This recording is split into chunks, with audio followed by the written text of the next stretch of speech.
Hi guys, welcome to our YouTube channel.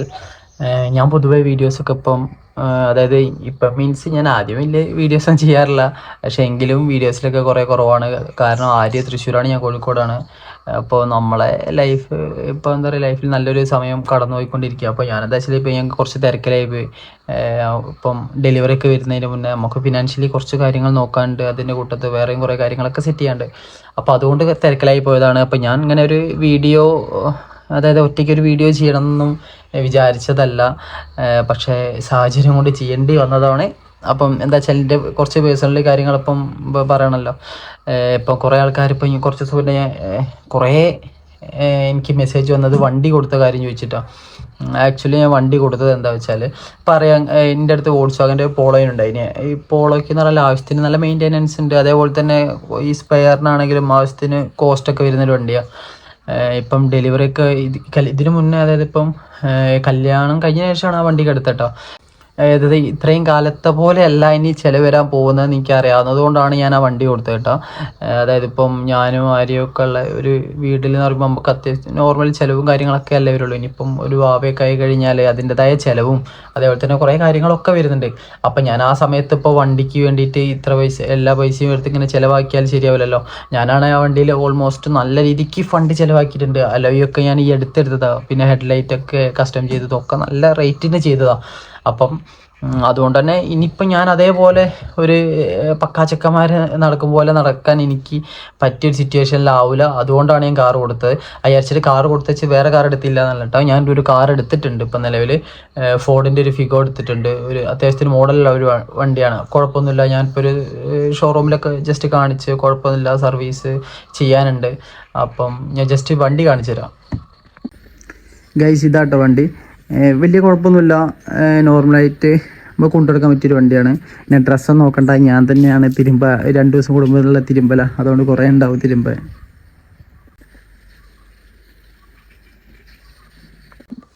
Guys, അപ്പം വണ്ടി കണ്ടില്ലേ. അപ്പം നമ്മളൊരു നോർമൽ പർപ്പസിന് നമുക്ക് ഈ വണ്ടി ധാരാളമാണ്. കാരണം ഹോസ്പിറ്റലിൽ പോകാനും അതേപോലെ തന്നെ കാര്യങ്ങൾക്കൊക്കെ, അതായത് ഇനി ചെത്തി നടക്കേണ്ട കുറച്ച് ടൈമൊക്കെ കഴിഞ്ഞെന്ന് എല്ലാവരും പറഞ്ഞു തുടങ്ങി. അപ്പോൾ അതുകൊണ്ട് തന്നെ അതായത് കഴിഞ്ഞതല്ല കേട്ടോ, ഇനിയിപ്പം നമുക്കൊരു ഒരു 1.5 ഇയർ 2 ഇയർ ഒക്കെ നമ്മൾ കുറച്ച് ഒതുങ്ങണം. ലൈഫിൽ കുറച്ച് ഒതുങ്ങി നമ്മൾ എന്താ പറയുക, പണ്ടത്തെ പോലെ പക്ക അടിച്ചുപൊളി വേണ്ട, പക്ഷെ എന്നാൽ ആവശ്യത്തിന് അടിച്ചുപൊളിയൊക്കെ ഉള്ള ലൈഫ്, അതായത് ഓവറായിട്ടുള്ള എക്സ്പ്ലോറിങ് കാര്യങ്ങളൊക്കെ കുറച്ച് കുറയ്ക്കണം. കാരണം ആ ഒരു സമയത്ത് നമുക്ക് കുട്ടിയായിട്ട് ചെയ്യുന്ന കുറേ കാര്യങ്ങളുണ്ട്. അപ്പോൾ അതിൻ്റെ സമയത്ത് നമ്മൾ ഇതൊക്കെ എന്ന് പറഞ്ഞാൽ കുറച്ച് ബുദ്ധിമുട്ടാണ്. അതുകൊണ്ടാണ്. അപ്പോൾ ഇനിയിപ്പോൾ എന്താ വെച്ചാൽ, എനിക്ക് സത്യം പറഞ്ഞാൽ പോളോ എന്നൊക്കെ പറഞ്ഞാൽ അത്രയും ഫാൻ ബേസുള്ള വണ്ടിയാണ്, അത്രയും നല്ല വണ്ടിയാണ്, അത് കാണാനൊക്കെ ഒരു ഷോള്ള വണ്ടിയാണ്. ഞാനതൊന്ന് മാറ്റി ഇതിലേക്ക് കൺവേർട്ട് ചെയ്തിട്ടുണ്ടെങ്കിൽ എന്താ പറയുക, അപ്പോൾ നമ്മളൊരു ഫാമിലി എന്നുള്ള ലെവലിൽ കുറച്ചൊക്കെ നമ്മളെ സ്വന്തം കാഴ്ചപ്പാടുകൾ മാറ്റി വെക്കണം. അതായത് ഇപ്പം എനിക്ക് അങ്ങനെയുള്ള സംഭവങ്ങളൊക്കെ, കാരണം ചെയ്യേണ്ടതെന്നല്ല, കുറച്ച് കഴിഞ്ഞിട്ട്, അതായത് ഇപ്പം നമ്മളെ തരത്തിന് അനുസരിച്ചിട്ട് നമ്മൾ ലെവലിലേക്ക് നിൽക്കണം എന്നുള്ളതുകൊണ്ടാണ്. അപ്പം എന്തായാലും വണ്ടീൻ്റെ കാര്യത്തിൽ തീരുമാനമായല്ലോ. ഇനിയിപ്പോൾ വണ്ടീൻ്റെ കാര്യം പറഞ്ഞിട്ട് ഒരിക്കലും ആരും എന്താ പറയുക, പ്രത്യേകിച്ചൊരു അതായത് എനിക്കല്ല കേട്ടോ, എനിക്കിപ്പോൾ എന്നോട് എല്ലാവരും ചോദിച്ചിട്ടേ ഉള്ളൂ, എന്താണ് വണ്ടി കൊടുത്തത്, അപ്പോൾ വണ്ടി വേണ്ടേ, ഹോസ്പിറ്റൽ ആവശ്യത്തിന് വണ്ടി വേണ്ടേന്നൊക്കെ ചോദിച്ചിട്ടേ ഉള്ളൂ, അല്ലാണ്ട് വേറെ ആരും എന്നോട് പറഞ്ഞിട്ടില്ല. പിന്നെ ഇതിനെ പറ്റിയിട്ട് നമുക്ക് ഇത് കഴിഞ്ഞ്, അതായത് ഈ ടോക്ക് കഴിഞ്ഞ് വണ്ടീൻ്റെ കാര്യം ഇപ്പോൾ സോൾവ് ആയി. പിന്നെയെന്ന് വെച്ചാൽ ഇപ്പം കുറച്ചായിട്ട് വല്ലാണ്ട കമൻറ്റും കാര്യങ്ങളൊക്കെ നമ്മളേലും കുറച്ചൊക്കെ കമൻറ്റ് വന്ന് അതിൽ എന്തൊക്കെയോ ഞാൻ സത്യം പറയാലോ, ഈ യൂട്യൂബ് എന്നുള്ളത് നമുക്ക് സത്യം പറഞ്ഞ ഒരു പണ്ട് മീൻസ് കുറച്ച് മുന്നേ വരെ എന്തൊക്കെയോ ചെറിയ നെഗറ്റീവ്സിൻ്റെ പേരിലും അത് കുറേ കച്ചറകളുണ്ടായിരുന്നു. ഇപ്പം നമ്മളെ ചാനലിൽ സത്യം പറഞ്ഞാൽ പോസിറ്റീവായിട്ടുള്ള കാര്യങ്ങൾ മാത്രമേ ഷെയർ ചെയ്യുന്നുള്ളൂ. കാരണം കാരണം വിവരമില്ലാത്ത സമയത്ത് നമുക്ക് എന്തെങ്കിലും ഒരു തിരിച്ചറിവ് കിട്ടുമ്പോൾ നമ്മൾ അതിനനുസരിച്ച് മാറണമല്ലോ. അപ്പോൾ എൻ്റെ ഒരു ഇതിൽ പറയുകയാണെങ്കിൽ ഇപ്പം നമ്മളെ ചാനലിൽ നോർമലായിട്ടുള്ള കാര്യങ്ങളേ ഉള്ളൂ. അപ്പം ഒരുപാട് പേര് സപ്പോർട്ടിങ് ഉണ്ട് പറഞ്ഞാൽ, ഞാൻ ഈ വണ്ടി എടുത്ത് ആലുവയിൽ കേട്ടോ. അപ്പം ആലുവയിലേക്ക് പോകുമ്പോൾ റെയിൽവേ സ്റ്റേഷനിൽ വെച്ചിട്ട് ഒരു ചേച്ചീനി മോളൊക്കെ പരിചയപ്പെട്ട്, അതുപോലെ നമ്മളെ വീഡിയോസൊക്കെ കാണുന്നത്. അപ്പം നല്ല സ്നേഹം, പോകാന്നൊക്കെ പറഞ്ഞിട്ടൊക്കെ അതേപോലെ തന്നെ ഞാൻ ആലുവയിൽ നിന്ന് തിരിച്ച് വരിക, അതെനിക്ക് ഭയങ്കര എനിക്ക് സത്യം പറഞ്ഞാൽ എന്തോ ഒരു വല്ലാത്തൊരു ഫീലാണ്. കാരണം ആലുവയിൽ തിരിച്ച് കാറെടുത്ത് ഇങ്ങനെ വരുന്ന സമയത്ത് ഞാൻ ഫുഡ് കഴിക്കാൻ വേണ്ടി ഒരു ഹോട്ടലിൻ്റെ അവിടെ നിർത്തി, ഒരു വെജ് ഹോട്ടലിൻ്റെ അടുത്ത് നിർത്തി. വണ്ടിയിൽ നിന്ന് ഇറങ്ങുമ്പം അപ്പുറത്ത് ടൂറിസ്റ്റ് ബസ് ഉണ്ട്. ഞാൻ കാറിൽ കൂടെ പുറത്തിറങ്ങിയപ്പോഴേക്കും ഒരു പെൺകുട്ടി ഒരു കുട്ടിയെ ചെറിയ കുട്ടിയാണ്, ചെറുത് മീൻസ് അത്ര ചെറുതല്ല, ആള് കൈ നിലക്ക് പുറത്തേക്കിട്ട് ആദർശേട്ടാന്നൊക്കെ പറഞ്ഞിട്ട് കൈ ഹായ് കാണിച്ചപ്പോൾ ഞാനൊക്കെ എന്താ പറയുക, ബസ്സിൽ കുറേ ആൾക്കാരുണ്ടല്ലോ, അപ്പോൾ നമ്മൾ എന്താ പറയുക എങ്ങനെ നോക്കുക, അതിപ്പോൾ ആരാ സംഭവം, ഒരു എന്താ പറയണ എനിക്ക് പറയാനറിയില്ല. അങ്ങനെ ഞാൻ എന്നൊക്കെ പറഞ്ഞിട്ട് ഞാൻ കൈ കൊണ്ട് ഹായ് എന്നൊക്കെ കാണിച്ചിട്ട് ഞാൻ ഹോട്ടലിൽ കയറി. അപ്പോൾ അവിടെ ഹോട്ടലിൽ ടൈം കഴിഞ്ഞിട്ടുണ്ടായിരുന്നു. അപ്പോൾ ഞാൻ പുറത്തേക്ക് ഇങ്ങനെ വരുമ്പോഴേക്കും കാറിൽ തിരിച്ച് കയറുമ്പോഴേക്കും അവിടെ നിന്ന് കുറേ താത്തമാരുണ്ട്, ആരൊക്കെയോ ഉണ്ട്, ആരൊക്കെയോ കൈകൊണ്ട് ഹായ് കാണിച്ച്. അപ്പോൾ ഞാൻ സത്യം പറഞ്ഞിട്ടുണ്ടല്ലോ, ഞാൻ ആഗ്രഹിക്കുന്നത് എന്താ വെച്ചാൽ യൂട്യൂബ് എന്നുള്ളത് കൊണ്ട് നമുക്ക് പോസിറ്റീവായിട്ടുള്ള കാര്യങ്ങൾ ഷെയർ ചെയ്ത് മുന്നോട്ട് പോകും. അതേപോലെ തന്നെ കുറേ ആൾക്കാർ നമ്മളെ സ്നേഹിക്കുന്നുണ്ട്. ഈ ഒരു സ്നേഹം എന്നും നിലനിർത്തുക എന്നുള്ള രീതിക്കാണ് ഞാൻ കാണുന്നത്. അപ്പോൾ അതിൻ്റെ ഇപ്പം നമ്മളെ ചാനലിൻ്റെ താഴെയൊക്കെ ഫേക്ക് ഐ ഡി എന്നാട്ടോ കുറേ കമൻസ്, അതായത് കുറേ ഒന്നുമില്ല, ഇപ്പോൾ കുറച്ചേ ഉള്ളൂ, ഇപ്പോൾ നോർമലായിട്ട് കുറച്ചേ ഉള്ളൂ. പക്ഷേ എങ്കിൽ പോലും ഈ കമൻസ് നമുക്ക് എന്താ വെച്ചാൽ ഒരു മനുഷ്യനെ ഇല്ലാണ്ടാക്കാൻ ഓരോ വാക്കുകൾ കൊണ്ട് പറ്റും. അപ്പം ഞാൻ പറയുന്നതെന്ന് വെച്ചാൽ നിങ്ങൾക്ക് ഇപ്പോൾ എന്തെങ്കിലും ഒരു അതായത് ഇപ്പോൾ ഉള്ളിൽ ശരിക്കും റിയൽ ആയിട്ടുള്ളൊരു ഫീലിങ്സ് ആണെങ്കിൽ പോലും അത് മറ്റൊരാളെ വേദനിപ്പിക്കുന്ന കാര്യമാണെങ്കിൽ അത് ഷെയർ ചെയ്യാണ്ടിരിക്കുക. ഞാനങ്ങനെ പറയുന്നുള്ളൂ. കാരണം ഇനി ഇപ്പം ഞാനിവിടെ ഒറ്റയ്ക്കാം. ഇപ്പം ഞാൻ ഇത്രയും ദിവസം ഇവിടെ ഒറ്റയ്ക്കായ സമയത്ത് ഞാൻ ഇപ്പം നിലവിലിപ്പോൾ എന്താ പറയുക നെഗറ്റീവായിട്ടൊരു വീഡിയോസും ചെയ്യാത്തത് എന്താ വെച്ചാൽ ഞാൻ കാരണം ഒരാളും വേദനിക്കരുത് എന്നുള്ളൊരു ചിന്ത ഉണ്ടാകും. ഇപ്പം ഞാൻ ഇപ്പോൾ അവിടെ ഒറ്റയ്ക്കാണ്, ഇപ്പോൾ ഞാൻ ഇവിടെ ഡ്രസ്സ് തീരുമ്പോൾ ഞാനിപ്പോൾ ഫുഡിൻ്റെ കാര്യത്തിലൊക്കെ സ്ട്രഗിൾ ചെയ്യുന്നുണ്ട്, അങ്ങനെയൊക്കെ പറഞ്ഞ് വീഡിയോസ് ഇട്ടാൽ അത് ഇപ്പോൾ ഒരു എന്താ പറയുക പലരും അത് ഓരോരുത്തരെ കുറ്റം പറഞ്ഞിട്ട് വരിക. ഇപ്പോൾ ഒരു എക്സാമ്പിൾ പറയുകയാണെങ്കിൽ അപ്പോൾ ആര്യനെ കുറ്റം പറയും, ചിലപ്പം അമ്മേനെ കുറ്റം പറയും. പക്ഷേ ഇതിൻ്റെ ഒന്നും ആവശ്യമില്ല. എന്താ വെച്ചാൽ ഇപ്പം എൻ്റെ ജീവിതത്തിൽ എനിക്ക് ഇങ്ങനത്തെ ഒരു കാലഘട്ടം മുന്നോട്ട് കൊണ്ടുപോകണമെന്ന് യോഗ ഉണ്ടെങ്കിൽ ഞാനത് ഫേസ് ചെയ്തേ പറ്റുള്ളൂ. അതായത് ഇപ്പോൾ ഇതിപ്പോൾ കഷ്ടപ്പാടായിട്ടൊന്നും കാണുന്നില്ല കേട്ടോ. കാരണം എന്താ വെച്ചാൽ നമ്മളിപ്പോൾ ലൈഫിലിപ്പം കുറച്ച് തുണി തിരുമ്പുന്നതോ കുറച്ച് ഭക്ഷണം ഉണ്ടാക്കുന്നതൊക്കെ എന്ന് പറഞ്ഞാൽ ഇപ്പം പഠിക്കേണ്ടതായിട്ട് ഞാൻ കാണുന്നുള്ളൂ. കുറച്ച് മുന്നേ വരെ, അതായത് കുറച്ച് മാസം മുന്നേ വരെയൊക്കെ ഇത് ഞാൻ കഷ്ടപ്പാടായിട്ടാണ് കണ്ടിന്യൂ, അതായത് ഒറ്റയ്ക്കൊക്കെ ഇമോഷണലി അത്രയ്ക്ക് ഞാൻ സെൻറ്റി ആയിപ്പോയിട്ടുണ്ട്. പക്ഷേ ഇപ്പം ഞാൻ മനസ്സിലാക്കുന്നത് എന്താ വെച്ചാൽ നമ്മളെല്ലാ കാര്യം ചെയ്ത് പഠിക്കണം. ഇപ്പോൾ ഡ്രസ്സ് തിരുമ്പതെന്ന് ഞാൻ ഒരു നെഗറ്റീവായിട്ട് കാണുന്നില്ല. അപ്പോൾ ഫുഡ് ഉണ്ടാക്കാൻ എന്നോട് പറ്റുന്ന പോലെ ഞാൻ ഫുഡ് ഉണ്ടാക്കി കഴിക്കും, അല്ലെങ്കിൽ ഹോട്ടലിൽ നിന്ന് കഴിക്കും. ഇതൊക്കെ എന്ന് പറഞ്ഞാൽ നമുക്ക് ഓരോ കാര്യങ്ങൾ ഇപ്പം അതിനൊന്നും നമ്മൾ നെഗറ്റീവായിട്ട് ചിന്തിച്ചിട്ട് കാര്യമില്ല. മാത്രമല്ല നമ്മളൊരാളെ കുറ്റം പറഞ്ഞിട്ടും കാര്യമില്ല. ഇപ്പം ആര്യക്ക് എന്താ പറയുക, ഇപ്പോൾ എൻ്റെ അടുത്ത് വന്ന് നിൽക്കണമെന്ന് എന്നോട് ഇങ്ങനെ പറയും. പക്ഷേ എങ്കിൽ പോലും ഞാൻ എന്താ വെച്ചാൽ മുമ്പൊക്കെ ഓരോ കാര്യങ്ങളുടെ സിറ്റുവേഷൻ മനസ്സിലാക്കിയിട്ട് നമ്മൾ പെരുമാറണം. അപ്പോൾ അതുകൊണ്ട് തന്നെ ആര്യ അവിടെ ഞാൻ അവിടെ നിൽക്കുന്നതുകൊണ്ടൊന്നും വേറെ കുഴപ്പമോ കാര്യങ്ങളൊന്നുമില്ല. എന്താ വെച്ചാൽ ഇപ്പം ഡെലിവറി കഴിഞ്ഞാൽ പിന്നെ നമുക്ക് ഒരുമിച്ച് തന്നെ നിൽക്കാമല്ലോ. അപ്പം ആ ഒരു കാര്യത്തിലും തീരുമാനമായി. അതായത് നമ്മളെ ചാനലിൽ അതായത് നമ്മളെ സ്നേഹിക്കുന്ന ആൾക്കാർ പോസിറ്റീവായിട്ട് തന്നെ നമ്മളെ കാണുക. അതായത് ഇപ്പം ബാക്കി ഇപ്പോൾ ആരെയാണെങ്കിൽ പോലും ഞാൻ ഇപ്പം അങ്ങനെ പറയില്ല, അപ്പം അമ്മേനെ ആണെങ്കിൽ പോലും അത് നെഗറ്റീവായിട്ട് വന്ന് കമൻസ് ഇടുക, അതിൽ കൂടെ ഇതൊക്കെ. കാരണം എല്ലാവർക്കും ഒറ്റ ജീവിതമേ ഉള്ളൂ, ഓരോ ജീവിതത്തിൽ ഒറ്റ ജീവിതമേ ഉള്ളൂ.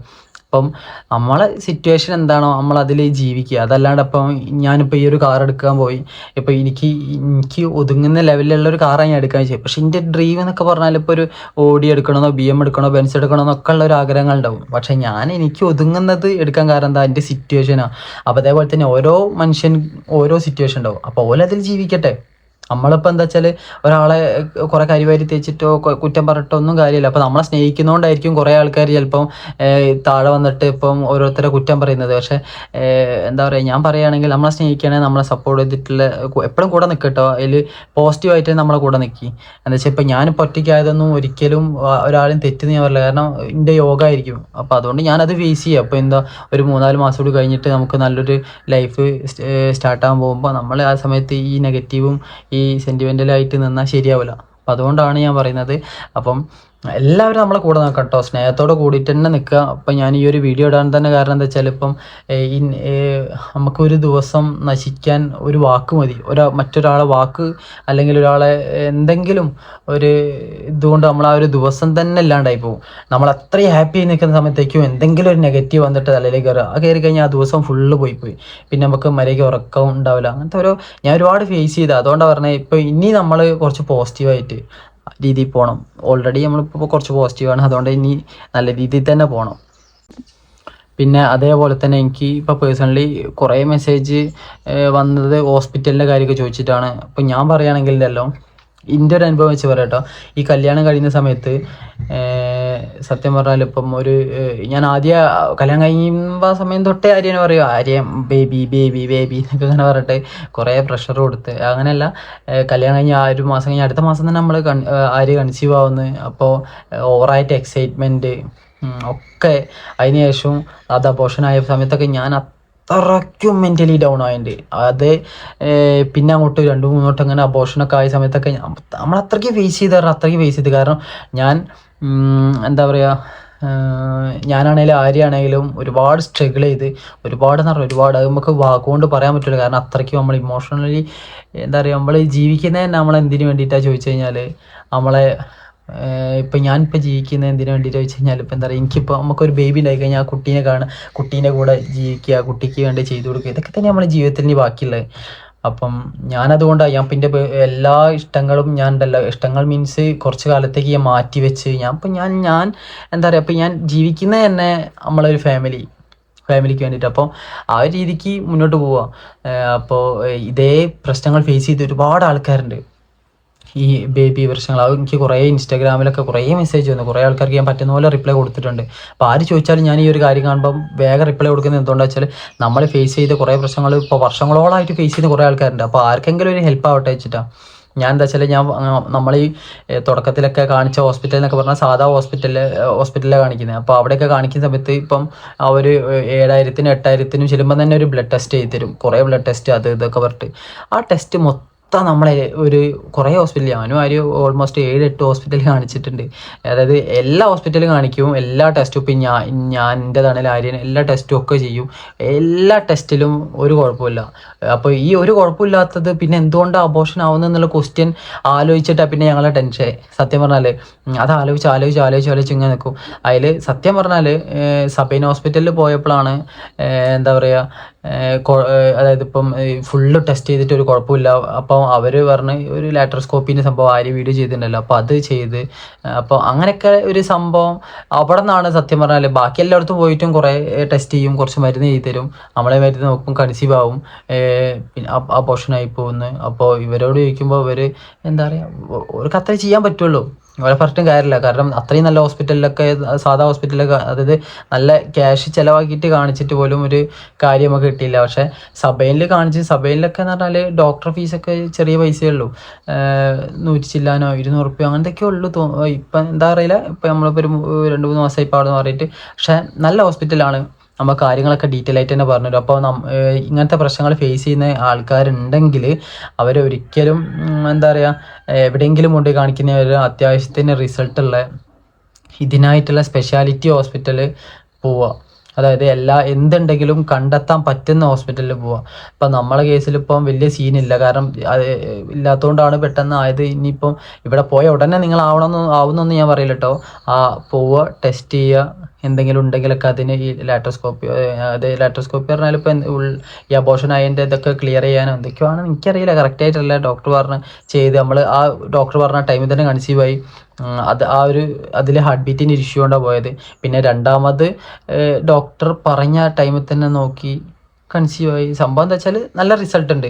ഇപ്പം നമ്മൾ നൈലാണ് കാണിക്കുന്നത്. എനിക്ക് ആ നൈലത്തെ ഡോക്ടറെ എനിക്ക് ഭയങ്കര ഇഷ്ടമായിട്ടാണ്. എന്താ വെച്ചാൽ എന്താ പറയുക, നല്ല ഫ്രണ്ട്ലിയാണ്. അതായത് ഇപ്പം ഞാൻ ആര്യനോട് ചോദിച്ചാൽ മതി, ആര്യ പറയും എന്താ വെച്ചാൽ എനിക്ക് 100 സംശയം, ഈ മരുന്ന് എന്തിനാ, ആ മരുന്ന് എന്തിനാ, ഈ ഇഞ്ചക്ഷൻ എന്തിനാ, അതെന്തിനാ, ഇതെങ്ങനെയുണ്ടാവും, അതെങ്ങനെയുണ്ടാവും. ഈ ചോദ്യം കേട്ടിട്ട് കുറേ ഹോസ്പിറ്റലിൽ നിന്ന് ചീത്തറുണ്ട്. അതായത് ഇപ്പോൾ ഞാൻ ചോദിച്ചത് എന്തുകൊണ്ട് അബോർഷൻ ആവുന്നത്, ഇപ്പം എല്ലാ ടെസ്റ്റും ചെയ്ത് ഒരു കുഴപ്പമില്ല, എന്തുകൊണ്ട് അബോർഷൻ ആവുന്നത് ഞാൻ ചോദിക്കുമ്പോൾ അവർ പറയും അത് നോക്കണം. അപ്പോൾ ഞാൻ ചോദിച്ചാൽ അതെന്തുകൊണ്ടാണ് ചോദിക്കുമ്പോൾ അല്ലേ അതങ്ങനെയാണ്. അത് നമ്മൾ ഷൗട്ട് ചെയ്യുന്ന രീതിക്ക് കുറേ ഹോസ്പിറ്റലിൽ നമുക്ക് ഇതായിട്ടുണ്ട്. അപ്പം ഇവിടെ നൈലിൽ അതായത് സബൈലിനും കുഴപ്പമില്ല, പക്ഷേ നൈലിൽ എനിക്ക് ഭയങ്കര ലൈക്കായത് എന്താ വെച്ചാൽ ഡോക്ടറെ ക്യാരക്ടർ.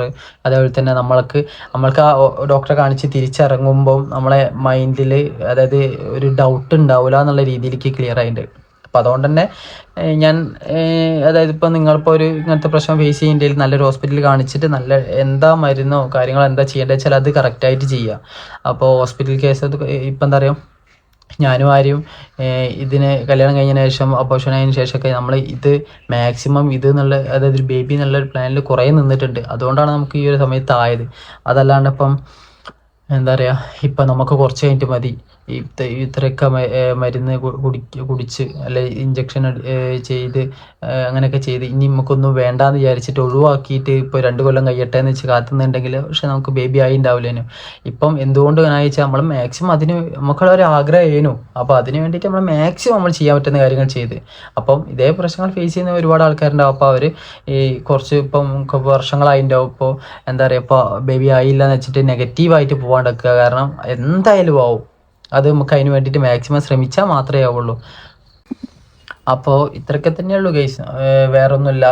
ഇപ്പം ഞാൻ പറഞ്ഞു വന്നത് ഇപ്പം എന്താ വെച്ചാൽ വണ്ടി പ്രശ്നം കഴിഞ്ഞ് വണ്ടി ഒരു സിമ്പിളായിട്ട് നമ്മളൊരു കാർ എടുത്ത് നമ്മൾ ലൈഫിന് സിമ്പിളായിട്ട് പോട്ടെ. കാരണം ഇനിയുള്ള സമയങ്ങളിൽ കുറേ ലാവിഷ് ആവാൻ പറ്റിയ സമയമല്ല. കുറച്ചൊക്കെ സേവിങ്സ് ഇടണം, ഹോസ്പിറ്റൽ കേസ് അതേപോലെ തന്നെ കുറേ കാര്യങ്ങളുണ്ടാവും. അപ്പോൾ അതിനൊക്കെ വേണ്ടിയിട്ട് നമ്മളെ കയ്യിൽ കുറച്ച് ഫിനാൻഷ്യലി വേണം. അപ്പോൾ ആ സമയത്ത് ഞാൻ വണ്ടി എന്നൊക്കെ പറഞ്ഞിട്ട് കുറേ ചിലവാക്കി നടന്നാൽ ശരിയാവില്ല. അതുകൊണ്ടാണ് നമുക്ക് ഒതുങ്ങുന്ന രീതിക്കുള്ള ഒരു വണ്ടി എടുത്ത് മെയിൻ്റെനൻസ് കുറയുമെന്ന് വിചാരിക്കുന്നത്. കുഴപ്പമില്ല, ഡീസൽ വണ്ടി തന്നെയാണ്. അപ്പോൾ ആവശ്യത്തിന് മൈലേജ് ഉണ്ടാവും. നമ്മൾ കാര്യങ്ങളൊക്കെ നോക്കിയിട്ട് തന്നെയാണ് മുന്നോട്ട് പോകുന്നത്. പിന്നെ ഹോസ്പിറ്റൽ കാര്യം പറഞ്ഞല്ലോ, നല്ല ഹോസ്പിറ്റൽ നോക്കിയിട്ട് ഇപ്പം ഞാൻ പിന്നെ എൻ്റെ ഒരു ഫ്രണ്ട്ക്ക് ഒരു ഹോസ്പിറ്റൽ സജസ്റ്റ് ചെയ്ത് തന്നിട്ടുണ്ടായിരുന്നു, ഹോമിയോ എറണാകുളത്തുള്ള. അപ്പോൾ അതും നല്ല റിസൾട്ട് മീൻസ് കുറേ ആൾക്കാർക്കൊക്കെ കറക്റ്റായിട്ട് അവിടെ നിന്ന് എല്ലാം ക്ലിയർ ആയിട്ടുണ്ട്. അപ്പം അങ്ങനെ എന്തെങ്കിലും ആർക്കെങ്കിലും ഒരു ഹെൽപ്പ് വേണമെന്നുണ്ടെങ്കിൽ എനിക്ക് മെസ്സേജ് അയച്ചാൽ ഞാൻ നമ്പറോ കാര്യങ്ങളോ എന്താ വെച്ചാൽ ഷെയർ ചെയ്ത് തരാം. നമ്മളെ കൊണ്ട് ആർക്കെങ്കിലും ഒരു ഉപകാരം ഉണ്ടാവണമെന്നേ ചിന്തിക്കുന്നുള്ളൂ. പിന്നെ അതേപോലെ തന്നെ നിങ്ങളെ കൊണ്ട് നമുക്ക് എന്താ പറയുക ഉപകാരമേ ഉണ്ടാവുള്ളൂ, ഉപദ്രവം ഉണ്ടാവാൻ പാടില്ല. മീൻസ് എന്താ പറയുക, ഇപ്പോൾ എന്തൊരു വീഡിയോ നമ്മളിപ്പോൾ ഇനി പോസിറ്റീവായിട്ട് ഇടുന്ന വീഡിയോന് താഴെയൊക്കെ നെഗറ്റീവായിട്ട് കമൻറ്റ് ഇടുന്നത് മാക്സിമം നിങ്ങൾ ഒഴിവാക്കി തരണം. കാരണം നമുക്കൊരു ഞാനും ആരും ഇപ്പോൾ പൊതുവേ കമൻറ്റ് നോക്കുന്നത് കുറവാണ്. എന്തുകൊണ്ടാണ് ചിലപ്പോൾ കമൻറ്റ് നോക്കിയിട്ട് എന്തെങ്കിലും നെഗറ്റീവ് ഉണ്ടെങ്കിലും ഇമോഷണലി ഇപ്പോൾ ആയിരിക്കും ഇപ്പം ഒരു മെൻ്റലി സ്ട്രഗിൾ കൊടുക്കാൻ പറ്റിയ സമയമല്ല. അപ്പോൾ അതുകൊണ്ട് തന്നെ മാക്സിമം ഹാപ്പി ആയിട്ട് പോകണമെന്നാണ് വിചാരിക്കുന്നത്. അതുകൊണ്ടാണ് നമ്മൾ മാക്സിമം ഹാപ്പി ആയിട്ട് തന്നെ വീഡിയോ ചെയ്യുള്ളൂ. അപ്പം എല്ലാവരും കൂടെ നിൽക്കുക. ഇത്രയൊക്കെ ഉള്ളൂ. ബൈ.